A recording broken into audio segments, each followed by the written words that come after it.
Pemirsa, sebuah mobil ditabrak kereta bandara di perlintasan kereta Jalan Warung Pojok, Kalideres, Jakarta, Jumat pagi tadi. Kondisi mobil ringsek di belakang dan 2 penumpang kritis dibawa ke rumah sakit.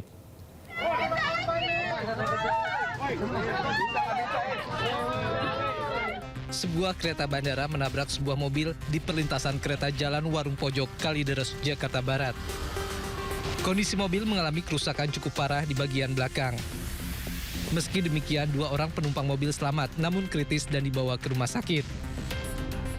Peristiwa ini bermula saat mobil berpenumpang 2 orang menerobos palang pintu di perlintasan kereta Jalan Warung Pojok. Tiba-tiba sebuah kereta menabrak mobil hingga ringsek.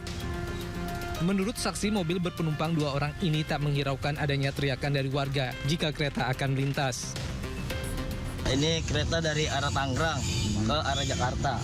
Jadi ini mobil udah di stop sama relawan yang jaga parkir ya di situ tuh. Cuman mobil nggak ngeliat mungkin ya, pelang sudah ditutup nggak ngeliat. Udah di stop juga mungkin nggak kedengeran atau nggak ngeliat ya. Dia udah naik, posisi mobil udah naik. Untung palanya sudah lewat, jadi yang ketabrak posisi belakangnya dulu. Belakangnya dulu yang ketabrak. Diketahui lokasi tersebut rawan kecelakaan lalu lintas dan banyak memakan korban jiwa. Tim Advokasi Anti Kriminalisasi Akademisi dan Aktivis mendesak Polda Metro Jaya segera menerbitkan surat perintah penghentian penyidikan kepada para tersangka kasus ijazah Jokowi. Pasalnya penetapan tersangka kasus ini dinilai cacat prosedur.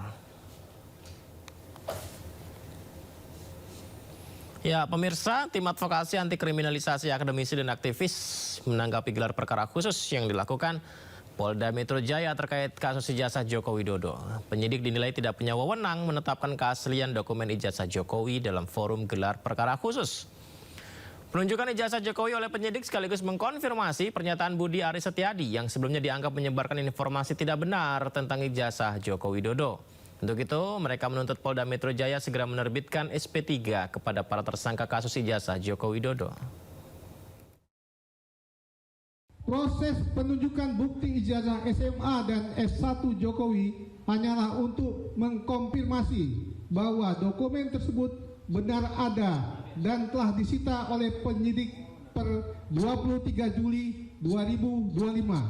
Penunjukan dokumen tersebut sekaligus membongkar kebohongan saudara Budi Aris Setiadi, Ketua Umum Projo, yang mengaku telah ditunjukkan ijazah Jokowi dan diklaim asli saat berkunjung di kediaman Jokowi di Solo pada tanggal 24 Oktober 2025. Tugas kita sekarang itu kan untuk mengajak berbagai elemen masyarakat untuk mendesak kepolisian agar 2 hal tadi, yaitu melibatkan pihak ketiga dalam proses uji forensik di lab forensiknya Polri, atau yang kedua memberi kebebasan laboratorium forensik lain yang dimiliki oleh lembaga-lembaga lain bisa mengujinya. Itu desak oleh masyarakat, desak oleh rakyat. Dalam penggelar perkara khusus tuduhan ijazah palsu, polisi memastikan bahwa ijazah Joko Widodo asli dan diterbitkan Fakultas Kehutanan UGM, Universitas Gadjah Mada. Namun pemirsa, Roy Suryo tetap meyakini ada rekayasa dalam ijazah itu.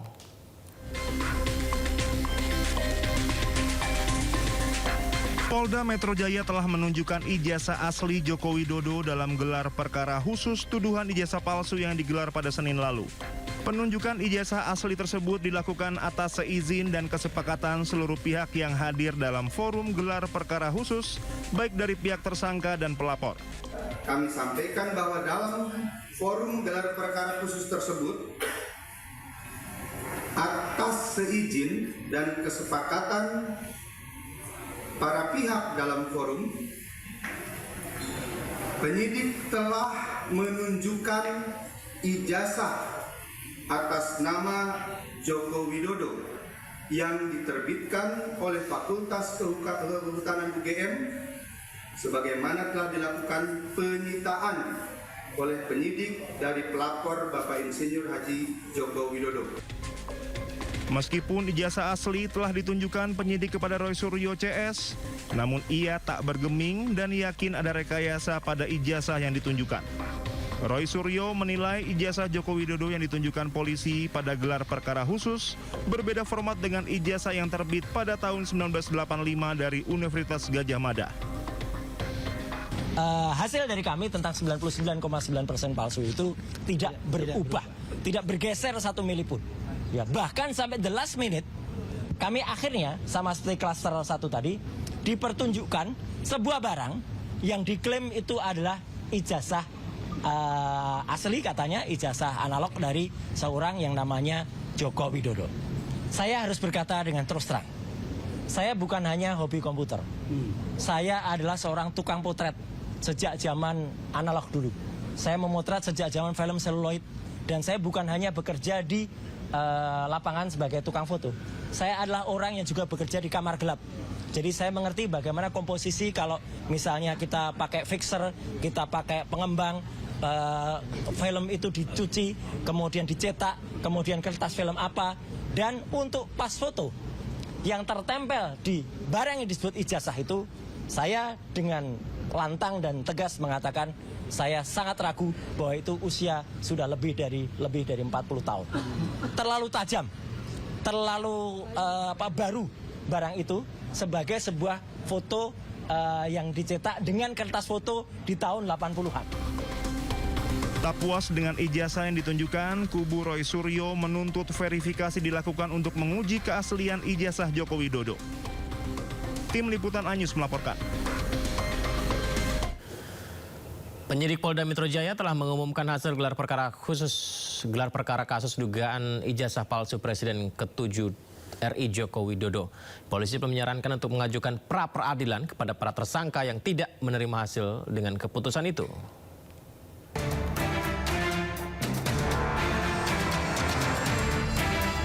Penyidik di Treskrimum Polda Metro Jaya menantang para tersangka kasus ijazah Joko Widodo mengajukan gugatan pra-peradilan.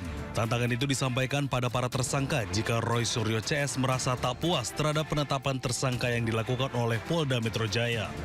Adapun terhadap penetapan tersangka yang sudah kami lakukan, apabila para tersangka atau kuasa hukum keberatan, maka dipersilakan untuk melakukan pengujian melalui mekanisme pra-peradilan sebagaimana yang sudah diatur dalam KUHP. Sebelumnya, tim advokasi anti kriminalisasi akademisi dan aktivis mendesak Polda Metro Jaya segera menerbitkan surat perintah penghentian penyidikan kepada para tersangka kasus ijazah Jokowi. Pihak Roy Suryo CS menilai penyidik tak punya wewenang untuk menetapkan keaslian dokumen ijazah Jokowi dalam forum gelar perkara khusus. Dari Jakarta, Den Helmi Sejambati, iNews melaporkan. Kita ke informasi berikutnya. KPK gelar operasi tangkap tangan secara beruntun di Tangerang, Bekasi, dan Kalimantan Selatan. Dalam 3 operasi turut terjaring sejumlah oknum jaksa. Bang, sampein dulu bang buat masyarakat. Dalam 24 jam, KPK melakukan operasi tangkap tangan di berbagai daerah, mulai dari Tangerang, Bekasi, hingga Kalimantan Selatan.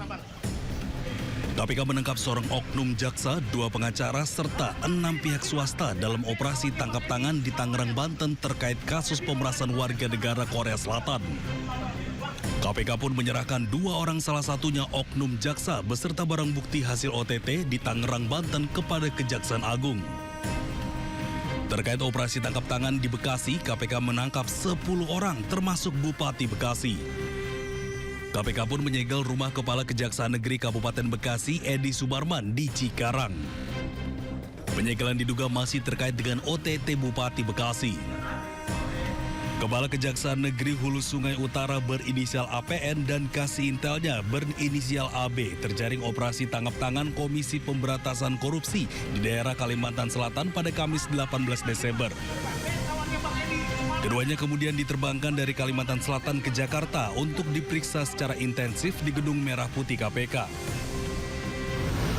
Ini masih terus bergulir dan kami tentunya butuh dukungan, butuh pengawalan teman-teman melalui kinerja-kinerja jurnalistik supaya setiap penegakan hukum dugaan tindak pidana korupsi juga bisa disampaikan secara transparan dan akuntabel.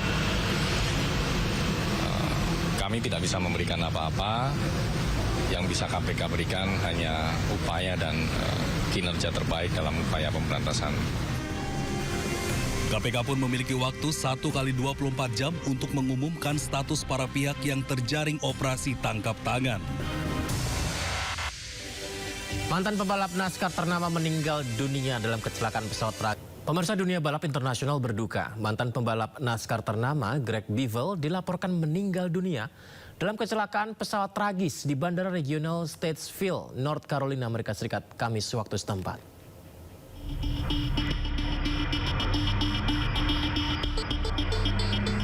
Inilah detik-detik saat sebuah pesawat pribadi berjenis Cessna C550 jatuh dan terbakar saat mencoba melakukan pendaratan di Bandara Regional Statesville, North Carolina, AS sekitar pukul 10.20 Kamis waktu setempat.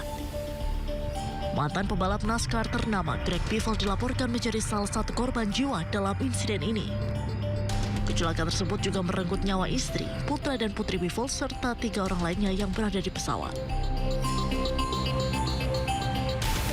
Berdasarkan keterangan pihak berwenang, pesawat lepas landas pada pukul 10.06 dan hanya berada di udara dalam waktu singkat sebelum jatuh di ujung timur landasan pacu. Direktur Bandara Statesville John Ferguson menyatakan pesawat sudah dalam kondisi hangus terbakar saat petugas tiba di lokasi kejadian.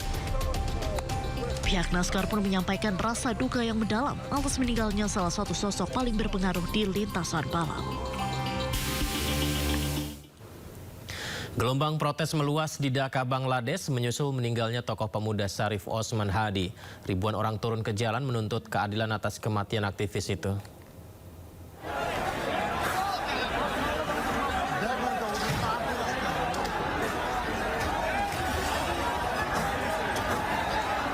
Ribuan demonstran memadati sejumlah titik strategis di Dhaka, Bangladesh sejak kabar meninggalnya Syarif Osman Hadi, tokoh muda yang menjadi simbol gerakan mahasiswa pada 2024 tersebar luas.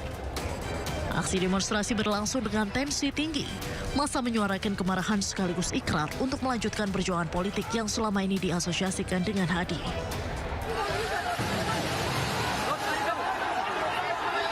Sejumlah kawasan di Dhaka pun dilaporkan tegang hingga larut malam. Sejumlah gedung dibakar, bahkan 2 kantor media besar di Dhaka turut dibakar massa. Aparat kepolisian dan para militer dikerahkan dalam jumlah besar untuk mengantisipasi potensi kekerasan lanjutan dan menjaga stabilitas keamanan. Diketahui Syarif Osman Hadi meninggal dunia di Singapura Kamis 18 Desember 2025.